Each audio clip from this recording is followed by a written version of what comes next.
I'm Matt Miller. I'm Hannah Elliott, and this is Hot Pursuit.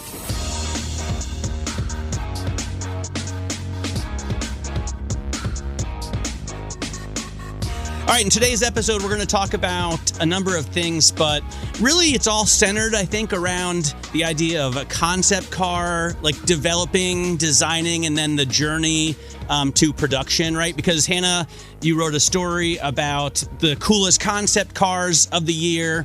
And of course, one of the concept cars that's fascinated even non-car people the most over the past 4 years has been the Cybertruck, and that's now actually in production. And I also want to talk about some of the other cool cars that went from concept to production that we're going to be able to buy next year, and some of them you actually have driven. So, for example, the Celestiq, I think of as one of those moments where a car maker has really swung for the fences, right? I don't know if it was a miss. I don't know if it's a hit, but it definitely looks different. Let's kick it off with that story. What are the coolest concept cars of 2023? Are there any that others would have noticed besides like you and me? Yeah, I think so. I think people have probably heard of the Porsche Mission X. This is the concept that will probably lead to the 918 successor. So, of course, the Porsche 918 came out 10 years ago. We've been waiting for quite some time for a successor to that great sports car, supercar if you want. So Porsche has finally released the Mission X, which it is saying, you know, this is a concept, of course, but it will probably be the 918 successor. It looks super cool to me. It looks like something that would race, you know, in Le Mans. It looks kind of like a 917, some of those old race cars. It is electric. They're saying that they're going to put it on the Nürburgring and, you know, it'll beat all records in the segment. So there's a lot riding on it. I mean, I think it looks pretty cool. I actually prefer the 918, but a lot of times for me, concept cars go a little too far. The thing with this one is I feel like it reaches back to the Carrera GT in the way that the cockpit, it seems like someone shoved it way up front, you know? And I'm not a fan of the Carrera GT. I know that a lot of people think it's the most amazing car. It was like the first thing Doug DeMuro did when he sold his website and got $3 million was take $1 million of it and go buy a Carrera GT, like literally the first thing he did. But to me, the 918 really is tough to beat that car. Yeah, I like that car a lot. I actually got to drive that car up the hill at Goodwood, which was crazy. And I say this because if only to prove it's easy to drive. It looks wild, but it honestly is a really easy car to drive. And to your point about the Carrera GT, I have not driven one of those, and I hear they're really difficult to drive with a really, really short, touchy clutch. So I might agree with you. I would like to drive a Carrera GT, but the 918 is really, I think, one for the ages. Agreed. Another car on this list, Matt, that I think you might like, because I know you like BMW, is this BMW Concept Touring Coupe. And the reason why I'm bringing it up is because it's not electric. And most of the cars on this concept car list are electric, but this one is going to come with a 6-cylinder engine, BMW says, if they make it. And it really looks like the clown shoe. Yes. Which I feel like you're going to have strong feelings about. I don't know if you I'm a huge fan. hate it. Okay, there we go. Love. And here's my thing with that. I applaud them for doing this. I don't know why they haven't had the cojones to release an M3 wagon in the U.S. I guess, no, that's not fair. I guess they probably ran the numbers and figured it just wouldn't sell. But it's like the car every car enthusiast has wanted forever, and the Europeans get one. And, okay, but anyway, this is not that. This is more of a bread van, like the Ferrari FF, which my heart beats for that car. Yes. I probably would much rather have that than this, though, because this one kind of looks like when they first did the M3, they did the M Coupe version of it. And to me, this one looks a little bit too much like that. And my problem with that has always been they're just like too small and diminutive. I want more of a Z8 sized Z3. Yeah. I get it. Maybe this will be. I'm just looking at the pictures. I don't know the dimensions of it. Yeah. It does look bigger than the Z3 M Coupe, which I think that's what that was called, the Z3 M Coupe. Yes. Is the first one they did that kind of looked like this. I've always thought these cars look really kind of silly, like exactly like a clown shoe. It's not really my style at all, but it is the type of car that I at least respect because I feel like it does have precedence. It does have heritage. They drive great, and at least it's a strong point of view. It's not really my taste or my point of view, but I can respect it for what it is. the old Ferrari bread van is like that, right? And completely. There's a precedent for sure. And people like that. Yeah, I really like that. So other cars on this list, another historic one, kind of historic, is Mercedes made this concept called the Vision 111.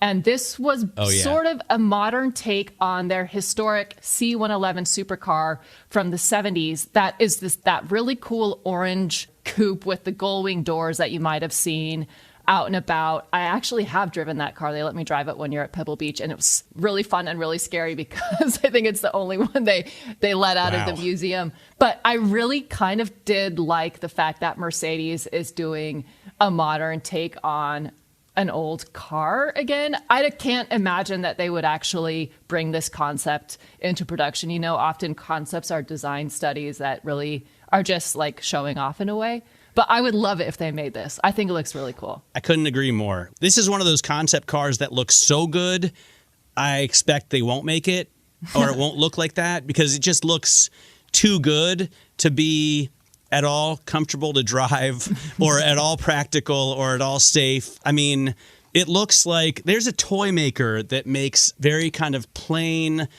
sports car toys for kids. It's the kind of thing that Ted Gucci would buy, right? Yes. And post it on Instagram. Our dear friend Ted. And it's like a $300 toy car that doesn't really do anything except for sit on your desk as a paperweight.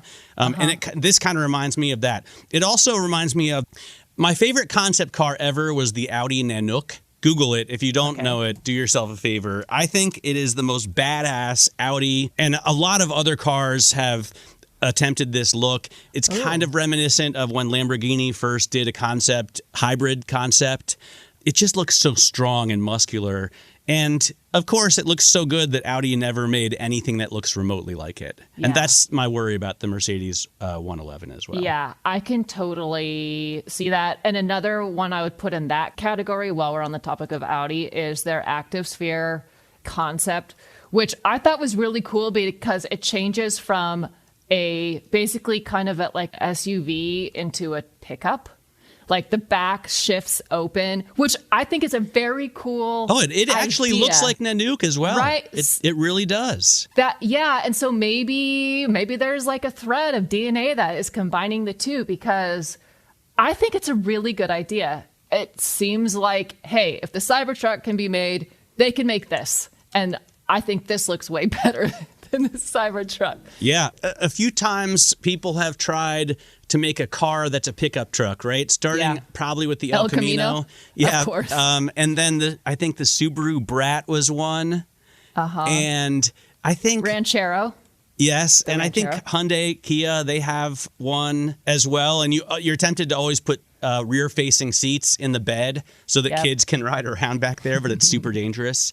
I think this Audi looks awesome. I wish that they would do something like that, and I feel like they have the worst design of the big three German luxury car makers, like Mercedes, Audi, and Volkswagen. Audi seems to be the most... they've taken bland to an extent where they just can't get back, you know? Yeah. With the exception of the Q8, which I think takes a lot from this concept, or maybe gives a lot to this concept. Their other vehicles are just so bland and boring and soulless. Yeah, I agree with you, and I was sort of in that same vein, but I have to say, when I drove that SQ8 recently in Malibu, it did feel like a little bit of a exhale, because I feel like BMW and Mercedes are both kind of getting wild in their own separate directions. And yeah, Audi for me was feeling a bit stale. But for whatever reason, when I was in an Audi, it honestly felt a little bit like a relief. Like I'm not being bombarded with something that screams whatever brand this is, at all turns. And in a way, it actually felt, this is relaxing. I can exhale. So you're talking about the electric version of the Q8, right? Yeah. Because I think the gas version of the Q8 looks more aggressive and more muscular. The electric version I also drove, not the S version that you drove, but I drove the base model. And I thought it was understated, it was elegant, and it was just so solid that I thought, well, at least, if they don't have like breathtaking design, at least they have like sincere quality. Yes, I completely agree. It's just the kind of thing that you could imagine would you could have forever. There's no reason. It's not going to break. Right. Even if someone hits it, it's probably going to be okay. And yeah, I mean, at least that's what it looks and feels like. I'm not sure that's the case. Listen, there's something about these concept cars. There's a few things that they always have that they never bring to market, right? Like they don't have door handles, right? Oh, yeah. Minor detail. You don't need to get in the car, do you? Isn't that a lot of concept cars don't have door handles, yeah, right? That's true. Or also side mirrors. I feel like those are often true. Well, they don't have to off. anymore thanks to Audi. Like if the DOT would allow that, it would be sweet. Yes, it would. Also, I think a lot of the head and tail lights on concepts don't meet federal regulations. True, probably. Yep. Even though they look cool. And Audi does talk a lot about how they have a particular style of light, and the name is escaping me, but that they want to put in all their cars, but it doesn't meet the matrix LEDs. Yes. Yeah. Yes. And like, I don't understand with that. And Porsche has the same thing. BMW has laser light. I don't understand why you would upspec that on a U.S. car, since they're not allowed to activate the technology on a U.S. car, but you can still pay extra for the option, even though you don't get it. That seems like a little bit of overly optimistic I spend too much time on thinking. configurators.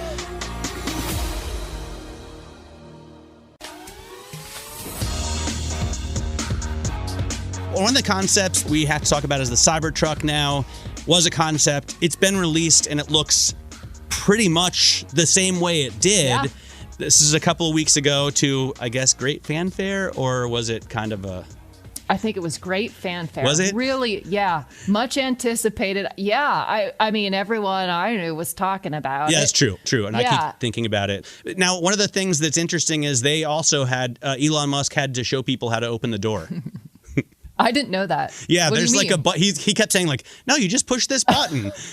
Just push this button. People are like, hey, Elon, nice, thanks for the car. How do I open the door? Just push this button, dude. Oh. But they did get really close to the concept. Now, whether you like it or don't like it, you have to, I think, applaud them for actually doing it. Yeah, I think so. And I think it's cool that it does look pretty much exactly like the concept they debuted. We do know some updates on it. You know, the base version is going to cost just over $60,000, which is a lot more expensive than they had initially said. I think the first prices were in the 40s. To be fair, Ford did the same thing with the Lightning. Yeah, I think that's pretty standard. And Elon is being pretty opaque about deliveries for 2024. So I think really we're kind of looking at a 2025 model year when we might start to actually see them proliferating on the road. But Bloomberg had a story about how they've completely sold out on the stickers that look like the cracked glass of the infamous debut. Those are sold out. You know, I just went online and looked and saw that all of the toy and model Cybertrucks are sold out. I'm sure those will make great Christmas presents. The bottle opener and the cyber beer. Yes, so I have to think that there is still a lot of excitement about it. I do think if you're somebody who had, number one, if you're someone who had a Cybertruck delivered, please reach out to me. I would love to talk with you about your new purchase and even drive it. And I promise I will give it a really fair and honest review. And number two, I think that if you did buy one, you kind of need to own it because you're going to get some hecklers. Yes. Right? I think you're probably right. Like, people are going to make comments, whether you hear them or not, because you'll be in your truck. Sure. And I can't wait to see it either. Not just drive it, but also experience what it's going to be like inside. I hope it's not too Spartan. I hope it's the kind of thing that impresses me. It would be nice if it impressed me the way the Audi impressed you. You know, or impress both of us, like with quality, that would be amazing. But I don't know. Before they released it, everyone was talking about the panel gaps and, you know, if it snowed too much on the bumper, then your headlights would be obscured. Obviously, the doors are hard to open and you can't actually throw like a small cannonball at it. Like they broke the window the first time by throwing a little metal ball, and then this time they threw like a baseball. It's not really the same thing. What do you think about the wraps on it? Have you seen these pictures of I the think wraps? They should have someone do a good job at wrapping it, because I have seen bad wraps on it already. Is there such thing as a good wrap? I don't think so, no, to be honest. Have you ever wrapped any of your cars? No, never. Would you? Yeah, I would in certain circumstances, you know, for specific reasons. You know, when you're trying to find a bargain on Auto Trader or whatever, and the white ones always come up. Yes. I don't want a white car, but if I could get like a sweet 911 for a discount and it was white, maybe I would. I don't think I would wrap it. I would still just live with it. Because wraps don't look good, do they? I don't think so. I think it's really hard to do them well. I think maybe part of the problem is there are so many poorly wrapped cars out there. It's possible that it's kind of like cosmetic surgery. The good stuff, you don't even know it's been done. Right. But then you see the bad stuff and you're like, oh, that doesn't look very right. And it's like, if you want a really good wrap, you're going to start to pay the price you would for a crappy paint job. Right. So like, why not just get a paint job and then get a good paint job? It's kind of like wigs, right? I can't deal when a dude wears a wig because, and I get that's a personal choice. I'm not really knocking him, but you got to either own it, right? Or they have hair transplants now that are very good. Just go to Istanbul or whatever and do a good hair transplant. I know they're so painful. Yeah, but probably worth it. I mean, look at Elon Musk has amazing hair. His hair is the most gorgeous part of him. And remember when he bought the F1, the McLaren F1, and they made a video for like 60 Minutes or Good Morning America or something. And he was as bald as I am in that video. Like, he hadn't shaved his head. He was still letting his hair grow. My hair would look like that if I let it grow out. Now, he has better hair than Bradley Cooper's. Like, it's amazing. I do feel like he's had some sort of style treatment or makeover. I think he looks great. It's calculated and considered. And I did a cover story with Elon back when I worked at Forbes and was around him quite a bit, was at his home. And he was not quite as polished on the clothing side as he is now, and the hair. So there's certainly been some evolution. He's a good looking dude now, and I just don't think he was back then. So, and by the way, I'm not saying he had any kind of plastic surgery beyond the hair transplant, but maybe age just did right by him because he doesn't look like he had surgery. It's not the kind of thing where, you're watching season 3 of Arrested Development and then all of a sudden in season 4, you're like, what the hell just happened? Anyway, let's get back to the cars. The Cybertruck, both of us want to drive it, and I think you're right. It's probably going to be a while. There are going to be some awesome cars coming out next year, and some of them you've already driven. And one, the Celestiq, I just have to ask your thoughts on it, because I don't know much about it, but it's a weird-looking car, right? I'm really sorry to tell you, I haven't driven it. Oh. I wish I have. I've written about it, but I haven't driven it. I guess you drove another electric Cadillac then. Oh, I drove the Lyric. Oh, okay. I did drive the Lyric, yes. So they have SUV. Bad names, let's just face it. Well, they're easily forgettable and they sound like pharmaceuticals, right? Celestiq sounds like something you would take that is maybe for depression. Yeah. You're not sure what it's for. They don't tell you in the commercial what it's for. You just need to take the pill. No, so you've driven an electric Cadillac. I've driven the Lyric, which I believe I said in the review, and I have to go back to look at the specifics, but it's not worth waiting for. At the time, it was very, very early on, and I knew there were a bunch of e-trons and EQs, e-trons from Audi and EQs from Mercedes, and I think that basically the bulk of the review on the Lyric was this isn't worth waiting for. It's not quite on par with other things you can get. The Celestiq now is Cadillac's attempt to make something that would be on par with Rolls-Royce, which they're very specific and adamant about saying, and I think that's quite a big ask and a big jump. I've asked to drive that car. They don't have any drivable yet.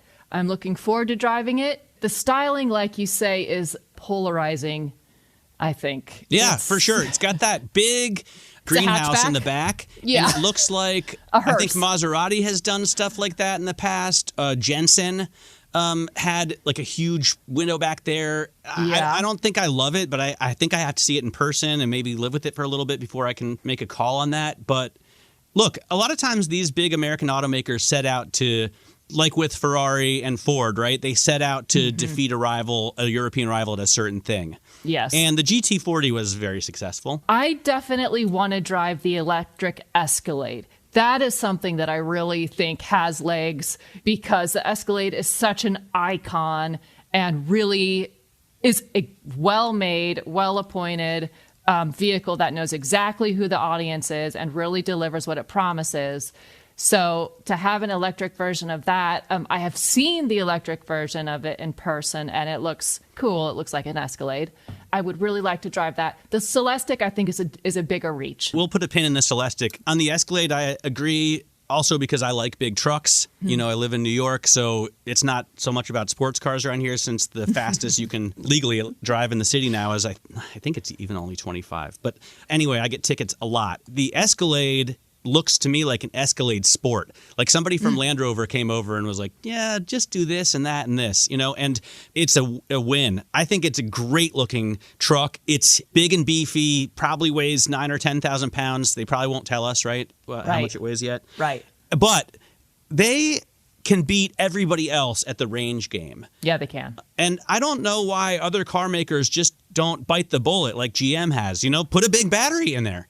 And the thing can go like 450 miles. Yeah, I mean, I guess that's what Tesla's doing with the Cybertruck. You've got to add the Mophie, though, in the back, right? You've got to... You're right. They have a clip-on battery that you put in the truck bed. In the Cybertruck, yeah. You know, they're saying that is one of the reasons for this delay, that it's very difficult to upgrade from a 400-volt to an 800-volt infrastructure. Maybe that's part of the reason fewer people don't do it. Yeah. I don't know, but I just know that the Escalade is going to use an 800-volt architecture, and they've nailed it on the range thing across the brand offering that they have. So the Silverado EV will have over 400 miles of range. The GMC Hummer, that thing is a beast. I mean, I don't think I would like what it says about me if I bought one and drove it around, but I would like to drive one around. I think you need one, for sure. Maybe I'll buy a used one that's been in a wreck, because it needs to get beat up a little bit. Yeah. Yeah, I'll wrap it, exactly. Yeah. So I'm looking forward to driving the Escalade IQ as well. The other thing I'm wondering about is the Revuelto. I can't say it, but it's the new Lamborghini to succeed the Aventador. I've driven like every single Aventador. It's my number one favorite car probably of all time. Awesome. Cool. I was looking at used ones the other day. They don't drop below like $750. But what is the deal with this new one? Is it going to be a hybrid? I guess it'll have a 48-volt system. Yes. For the electric. Yeah. Yes, and I think this is also playing into the Lanzador, which is the electric concept that Lamborghini showed this year. I mean, they're trying to get their ducks in a row to come out with something fully electric. This is the hybrid version. It's still going to have a V12. Let's not forget. I don't have a problem with hybrids, like a 918, right? If it's got an awesome gas engine, and then you also put some electric power, that's, to me, the way forward for a sports car, supercar completely. maker. Like we've just discussed many times. Honestly, maybe you're kind of convincing me. Because it is, in a way, you'll get instant torque, but then you get over 1,000 horsepower. You still have the 12-cylinder engine. It's still a Lamborghini. It's obviously going to look and drive like a Lamborghini. Personally, I think Lamborghinis are awesome, but I, as a woman, can get away without looking like a jerk as easily, easier than a lot of people. When I drive one, I like to unbutton a few, let the chest hair out, and I borrow a gold chain. Oh, good. That's the right look. No, I joke around, but yeah, they say it's for self-made people. That's what they always say. Yeah, I like it.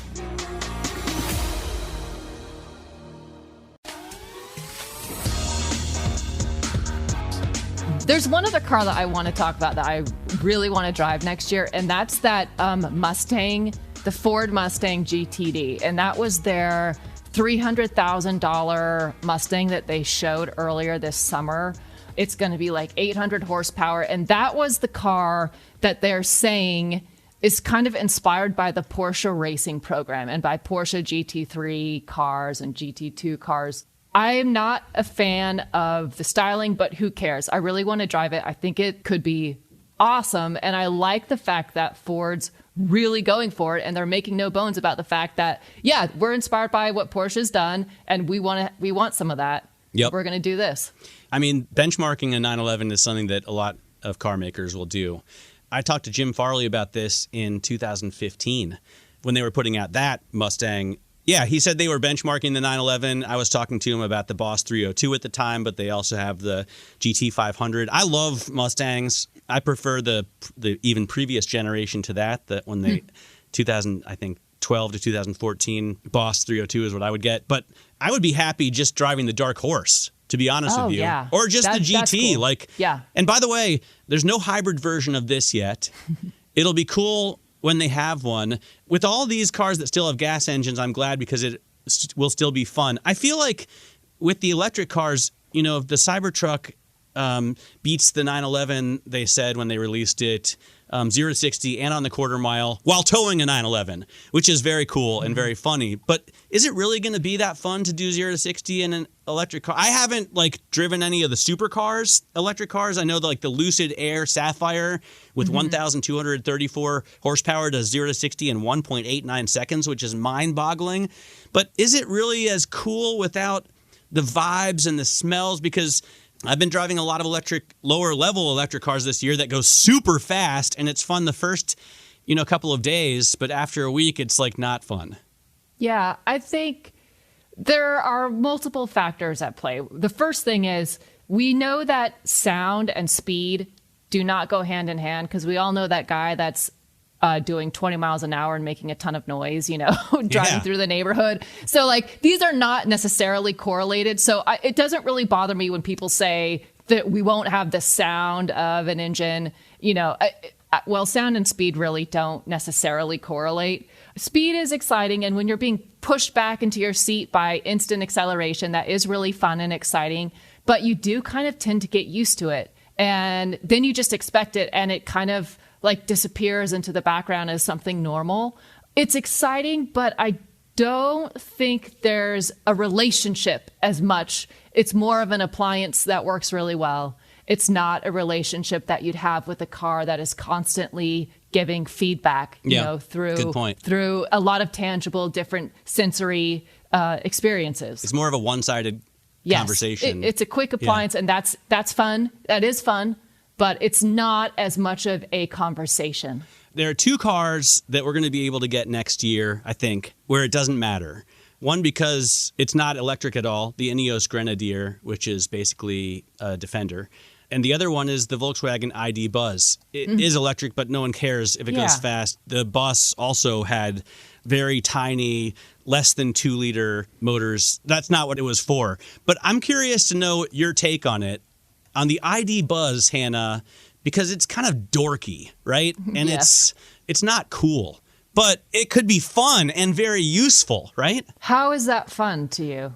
Well, because you can put more people, you can go camping. It's more of a tool or a toy to use for other things than necessarily driving the way you or I think about driving, I mean, an RV isn't fun in the sense that a 911 is, or even an S-Class, but it's got its purposes. So you can live out of it. Yes, but it looks like a minivan. Yeah, you're right. That's the problem. I can't unsee. It's just like a two-tone minivan. You're not wrong. So I'm at a stage in my life where I'm doing anything I can to avoid buying a minivan. But I actually need a minivan. No, but I'm not going to. BMW, listen to Matt. He needs his wagon over here. We need it. Well, my idea for BMW is more along the lines of a 7 Series. But, okay, so the other one is the Ineos Grenadier, which I think is really interesting. So a billionaire who I think made the Dyson, or he made his fortune that way, and he has a chemical company, Jim Ratcliffe, a chemical company called Ineos. He loved the Land Rover Defender so much that when they put it out to pasture, he was like, wait, I'm going to make this. I'm going to keep it alive, and I'm going to make it even better. Have you heard anything about it? No, and I'm literally furiously Googling it now, and it looks cool. And I see that he did something with George Russell. So people know about it. I guess I've missed the boat on this. So there's so many cool little tidbits of news that have come out over the past few weeks. He's going to produce it in the U.S. We've known for a while, but he finally chose a place, I think, in the Carolinas. I don't know why everyone goes there to build cars. Sounds like we're going to the Carolinas. He also has chosen a dealership network. So I think they have the initial 20 dealers that they announced in October. And you can already configure it on the website, which is ineosgrenadier.com. And I was doing that. I recommend that you do also if you like the Defender, because Defenders look awesome and they're so utilitarian, but they're dogs. This is going to be a Defender, a real Defender with BMW inline 6. and with a ZF8 speed. Oh. So, Okay. that's awesome. And then when you're building it, I noticed that you can choose not only the color of the, exterior, like the paint, but you can also choose the frame color, the ladder frame. That's cool. And you can kind of like see it sticking out the bottom. It's awesome. That's like cool. I go on the configurator under contrast ladder frame, and I made a blue Grenadier, and I put a red ladder frame, and then you can just see Cool. it peeking out the bottom. I like that. It's like a detail on a suit or something that you just barely like Totally. stitching or a lining or a piping or The something. buttonholes. Yeah. Yeah, it's okay. like getting a different color buttonhole on your suit. That's cool. I see the vision, and I see they've got some locations on the West Coast. I gotta reach out to these guys. Highly recommend. Looks cool. Highly recommend checking it out because I Cool. won't be able to, and you probably will. So Well, we'll share in our research. This looks very cool, actually.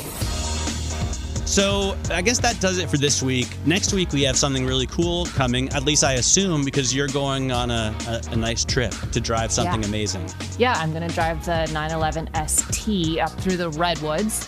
Hopefully we'll get some twisties there. That'll be really fun, and I'll have a full report when I get back next week. Nice. Very much looking forward to that. We will be back, same time, same place. Download our podcast wherever you get yours, Spotify, Apple Podcasts, or you can go to Bloomberg.com and find us there. I'm Matt Miller. And I'm Hannah Elliott, and this is Bloomberg.